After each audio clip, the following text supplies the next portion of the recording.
परमीला देई खोला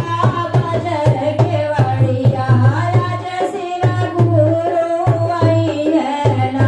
दिवसा देही आसनो नाही लगवली दुखावा रोवे लागली मीना गुरु बहिणा लोगे आसनो नाही लगावले दुखावा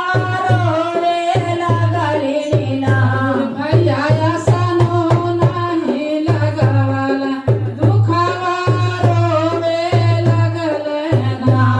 गुरु भैया लोगे आसनो नाही लगावला दुखावा रोवे लागला शिव गुरु सोचल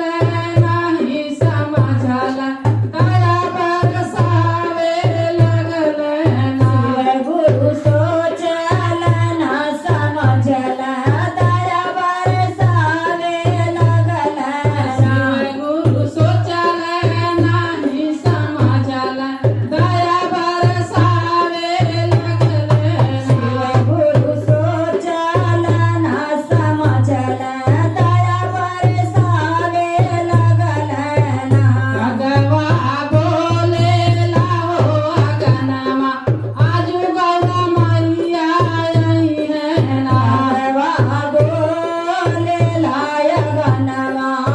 जुगव मैया आई है ना भगवा बोलेला हो अगनमा आजू गौरा मैया आई है ना भगवा बोले लाया गनवा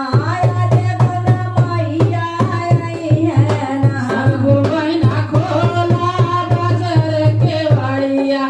आजू गौरा मैया आई है ना सतगुरु बहिना कोला बाजार के वाड़िया शिव गुरु आई है ना बहना खोला बाजार के वाड़िया आजू गौरा मैया आई है ना बहिना कोला बाजार के वाड़िया गौरा मैया आई है ना सब गुरु बहना भोगो नाही लगवली दुखावा रोवे लगली ना बहिना भोगव नाही लगवली दुखावा रोवे लगली सब गुरु बहना भोगो